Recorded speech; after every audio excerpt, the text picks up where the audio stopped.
आज हम एक्सरसाइज 4.1 का लास्ट क्वेश्चन करने वाले हैं। उसके बाद हम इस एक्सरसाइज की एग्जांपल्स करेंगे। और अगर आप इंट्रोडक्शन वीडियो फर्स्ट क्वेश्चन देखना चाहते हो सो आपको लिंक मिल जाएगा व्हाट्सएप ग्रुप का, ज्वाइन कीजिए। वहाँ पे आपको सब कुछ मिल जाएगा और यूट्यूब चैनल पे भी मिल जाएगा, वहाँ पे आप जाके चेक कर सकते हो। जिसको डिफ़िकल्टी हो रही है ढूंढने में तो वो वहाँ डायरेक्टली जाके ढूंढ सकता है। Express the following linear equations in the form of।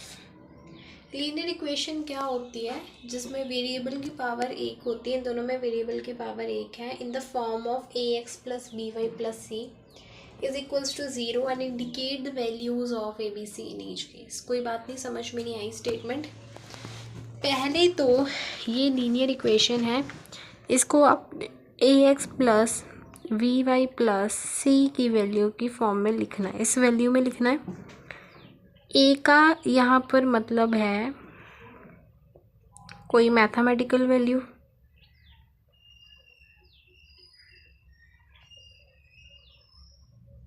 यहाँ इसका मतलब है एक्स, मतलब ये चेंज नहीं होने वाले। बताती हूँ क्यों नहीं होगी। इसमें भी क्या होगी, कोई मैथमेटिकल वैल्यू होगी। मुझे कैसे पता चला कि यहाँ कोई मैथ्स का नंबर होगा? यहाँ भी मैथमेटिकल वैल्यू होगी, पर मुझे कैसे पता चला? ध्यान से स्टेटमेंट पढ़ो। इंडिकेट द वैल्यूज़ ऑफ, इसका मतलब इनकी तो वैल्यूज़ फाइंड करनी है। फिर एक्स वाई क्या हुए आपके वेरिएबल, यहाँ पर कोई कांस्टेंट होगा। यहाँ पर एक्स है, यहाँ पर एक्स है, 2 है, यहाँ ए है। ए का मतलब यहाँ कोई मैथमेटिकल वैल्यू होनी चाहिए थी, तो यहाँ स्टेटमेंट में है। वाई है, यहाँ भी वाई है, यहाँ पर उन्होंने कहा था कि कोई मैथमेटिकल वैल्यू होनी चाहिए। बी का मतलब कोई भी मैथमेटिकल वैल्यू, तो यहाँ पर एक मैथमेटिकल वैल्यू है। फिर सी है, यहाँ पर तो सी है ही नहीं, मिसिंग है, तो हमें ये सी ढूंढना है और ज़ीरो के बराबर करना है, मतलब यहाँ पर भी कोई नंबर नहीं। तो इन दोनों का मेन प्रॉब्लम है, ये दोनों अपने ही स्थान पे है। A x plus b y plus c की फॉर्म में लिखना है इसको, which is equals to zero. हमें स्टेटमेंट दे रखी है ये। तो अगर मैं ए एक्स के नीचे 2x को रखूँ, बी वाई के नीचे 3y को रखूँ, plus c equals to zero, मेरे पास ये वैल्यू है। मुझे किसी भी तरह से यहाँ पे क्या लाना है, ज़ीरो लाना है, और यहाँ सी अकेले मैथ्स की वैल्यू फाइंड करनी है। तो आपको कुछ लग रहा है क्या कि ये भी तो पूरा मैथ्स की वैल्यू, इसके साथ तो कोई वेरिएबल है ही नहीं।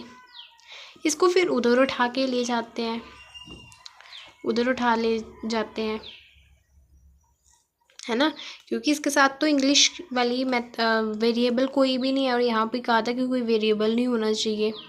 तो फिर उसको उधर उठा ले जाते हैं, तो ये हो जाएगा 2x 3y। ये यहाँ क्या था, प्लस का था, कोई साइन नहीं है तो प्लस का होगा। इधर जब अपोजिट डायरेक्शन में जाएगा तो माइनस का हो जाएगा। तो इसके ऊपर बार ऐसे ही पड़ी रहने दो, 5 के ऊपर बार है। हमें ए की वैल्यू x है, ये x है, ये y है। इंग्लिश वाले वैल्यू की चेंज नहीं होगी, मतलब x की वैल्यू ये है, y अपनी स्थान पे है, x अपनी स्थान पे है, y अपनी स्थान पे है। a की जगह कोई मैथ्स का नंबर होना चाहिए था, वो है। b की जगह कोई मैथ्स का नंबर होना चाहिए है, और c की जगह पूरा ही मैथ्स का नंबर होना चाहिए, वो भी है। इसको रख दो पुट इक्वल्स टू ज़ीरो, तो ये आपका हो गया। पर क्वेश्चन अभी ख़त्म नहीं हुआ। उन्होंने कहा कि हमें ए की वैल्यू बताओ, कहा था ना इंडिकेट द वैल्यू ऑफ। ए की वैल्यू बताओ, बी की वैल्यू बताओ, सी की वैल्यू बताओ। ए की वैल्यू क्या होगी, आपने एक्स तो भरा ही है, ए की जगह आपने 2 भरा है, स्टेटमेंट में भी 2 दिया हुआ है ए की जगह, तो इसकी वैल्यू होगी 2। 3 की वाई के साथ बी की वैल्यू क्या है, ये बी की वैल्यू क्या है, 3 है, और सी की वैल्यू क्या है, ये पूरी 9.35, बट साइन भी तो साथ में जाएगा ना, ये माइनस का साइन है तो माइनस आएगा। इनके सामने कोई साइन नहीं है, मतलब इसके सामने प्लस का है तो प्लस को डालने की ज़रूरत नहीं होती। अगर माइनस होता है तो डालना पड़ता है, प्लस है इसका मतलब हम समझ जाते हैं कि ये प्लस की वैल्यू है। तो ये आपका फाइनल आंसर हो गया। सेकंड क्वेश्चन को भी इसी तरह से करते हैं, कोई बात नहीं।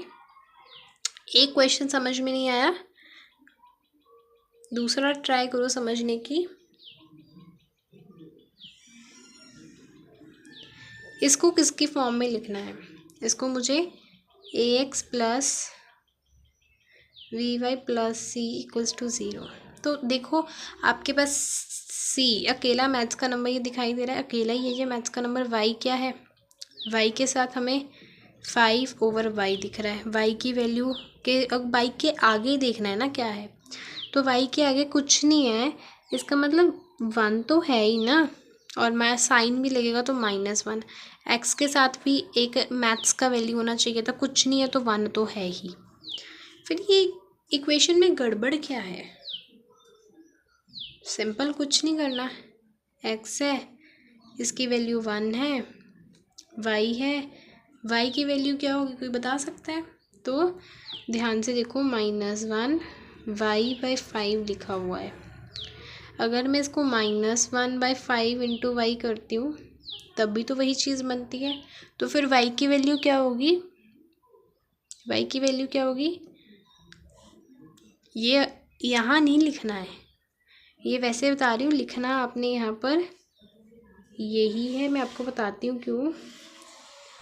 अभी तो आप इनकी वैल्यूज़ प्लेस कर रहे हो ना, x की जगह x, a की जगह 1, y v की वैल्यू y है, b की वैल्यू यहाँ पर 1 है, 1 को शो करने की ज़रूरत नहीं है। c की वैल्यू क्या है? -10 इक्वल्स टू 0। ये हो गया आपका। उन्होंने कहा था कि हमें a की वैल्यू भी चाहिए, हमें b की भी चाहिए, c की भी चाहिए। a के साथ क्या है? a के साथ मतलब कि a की वैल्यू आपने a की जगह क्या भरा है? 1 भरा है। b की वैल्यू क्या आएगी? तभी मैंने ये बताया था, तो b की वैल्यू -1/5, क्योंकि हमें यहाँ y की वैल्यू नहीं बतानी, हमें v की वैल्यू बतानी है। इसलिए हम इसको इस तरह से, अगर मैं इसको मतलब मान लो फिर से सॉल्व भी करती हूँ तो मेरे पास -y/5 ही आएगा। तो इसको मैं इस तरह से लिख सकती हूँ, और c की वैल्यू 10 है, पर साइन इज इम्पॉर्टेंट, तो -10। क्लियर है इतना? फिर हम चलते हैं हमारे थर्ड क्वेश्चन की तरफ। थर्ड क्वेश्चन है ये, इसको आपने किसकी फॉर्म में लिखना है?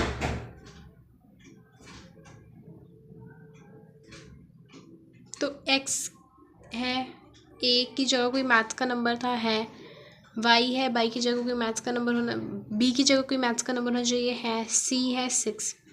लेकिन ये जो 6 है ना, इसको इधर होना चाहिए था, ये तो इधर है। a की वैल्यू -2, x वैसे ही, b की वैल्यू 3, y ऐसे ही, और c की वैल्यू ढूंढनी है। तो हमारे पास यहाँ अकेला मैथ्स का नंबर होना चाहिए, ये मैथ्स का नंबर है अकेला, ये राइट हैंड साइड में। मैं इसको अगर इधर शिफ्ट कर दूँगी तो ये -6 बन जाएगा। पुट कर दो इक्वल्स टू 0। उन्होंने कहा था x की बताओ, a की वैल्यू बताओ, b की बताओ, c की बताओ। a क्या था आपका -2, b क्या था आपका 3, c क्या था 6, बट साइन इम्पॉर्टेंट है तो -6। क्लियर है इतना? फिर हम चलते हैं हमारे फोर्थ क्वेश्चन की तरफ। फोर्थ क्वेश्चन में देखो x इक्वल्स टू 3y है, x है हमारे पास। इसको पहले तो लिखना किसकी फॉर्म है वो लिखो। x की वैल्यू है, x के साथ कोई मैथ्स का नंबर होना चाहिए, कुछ नहीं है तो बेटा 1 तो है ही ना। और ये 3y, 3 मैथ्स का नंबर है, यहाँ पर y है, लेकिन ये तो राइट हैंड साइड में, इसको मैं इधर शिफ्ट कर दूँगी तो 3y तो बन जाएगा, और ये माइनस का बनेगा तो माइनस लगाओगे तो ये हो गया 3y, इधर चलेगा। फिर प्लस c, अब c का तो कुछ दिया ही नहीं इन्होंने, पहले तो हम इधर उधर करके c की वैल्यू निकालते थे। सी का कुछ नहीं है तो ज़ीरो है, इक्वल्स टू ज़ीरो। अब कई बच्चे यहाँ सोच रहे होंगे यहाँ पर अगर मैं 1 लगा दूँ, ज़ीरो का तो कोई मतलब नहीं, अगर मैं 1 लगा दूँगी तो 1 2 3 टर्म्स हो जाएंगी। ज़ीरो लगाऊंगी कोई नहीं, ज़ीरो कौन सा कुछ करेगा, 1 2, ठीक है।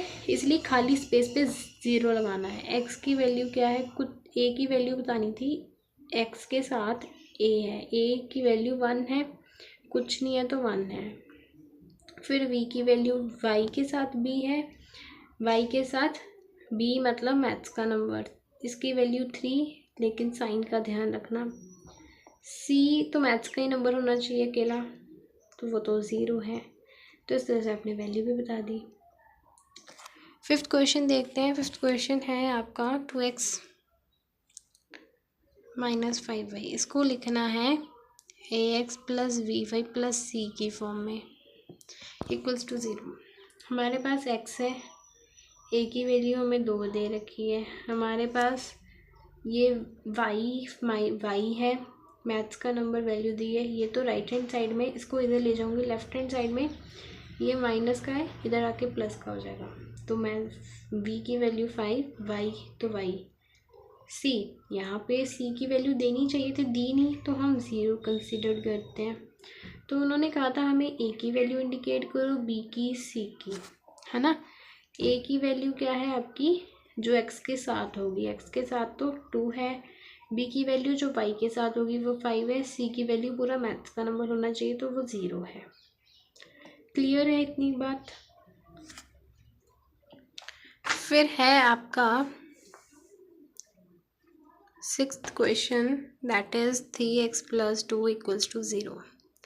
इसको लिखना है आपने ax plus we y plus c equals to 0 की फॉर्म में। x है सॉल्यूशन, a की वैल्यू मैथ्स का नंबर होना चाहिए था, दी है, प्लस यहाँ पे तो c दिया होना चाहिए था, मतलब y दी हो जाए, y दी होनी चाहिए। y देखो मैंने कहा था कि जब आपको कोई नंबर नहीं दिया है आपने 0 लिखना है, पर साथ में y भी तो आएगा ना, क्योंकि वहाँ पे तो मैथ्स का नंबर ही चाहिए तो हमने 0 लिख दिया, यहाँ पे भी मैथ्स का नंबर चाहिए विच इज़ 0, पर y साथ में चाहिए। c की वैल्यू यहाँ 2 दे रखी है, पुट कर दो 0 के बराबर। उन्होंने कहा था कि हमें a की वैल्यू बताओ, x के साथ जो होगा वही a की वैल्यू की, x के साथ तो 3 है। फिर उन्होंने कहा b की वैल्यू बताओ, v के साथ जो होगा, y के साथ जो होगा वही v की वैल्यू की, y के साथ 0 है, v की वैल्यू, c की वैल्यू अकेला मैथ्स का नंबर, तो वो आपकी 2 होनी चाहिए। समझ में आई इतनी बात, ठीक है। फिर है 7th क्वेश्चन की तरफ चलते हैं। तो इसको ax by c equals to 0 की फॉर्म में लिखना है। आपके पास x तो कोई नहीं दिया है x कहीं, ये y है, 2 है, 0 है, x तो दिया ही नहीं, तो x की वैल्यू क्या होगी, 0, मतलब x को साथ में आएगा ही, x के साथ 1 तो लगा नहीं सकते, फिर 3 टर्म्स बन जाएगी तो 0। y है, y के साथ कुछ नहीं, 1 तो है ही, और ये c की वैल्यू -2 है, पुट इक्वल्स टू 0। पर उन्होंने कहा था हमें a की वैल्यू इंडिकेट करो, y की वैल्यू और c की वैल्यू। y की वैल्यू क्या है आपकी, कुछ नहीं है, 1, x के साथ 0 है, और ये 2 साथ में माइनस। फिर उसके बाद है आपका 8th question, 5 equals to 2x, 5 equals to 2x। तो इसको ax plus b y plus c की फॉर्म में आपने लिखना है। a दिया है लेकिन ये राइट हैंड साइड में, इसको इधर लेके जाएंगे तो माइनस, तो -2, a की वैल्यू 2x। y दिया है कहीं, नहीं, y तो आएगा ही, y की वैल्यू कहीं दी है नहीं, तो 0, c की वैल्यू 5 है। तो उन्होंने कहा था हमें a की वैल्यू बताओ, हमें b की वैल्यू, हमें c की वैल्यू बताओ। b की वैल्यू 5, ये y के साथ जो होगा वो v की वैल्यू होगी, और जो x के साथ होगा वो a की वैल्यू होगी, ठीक है।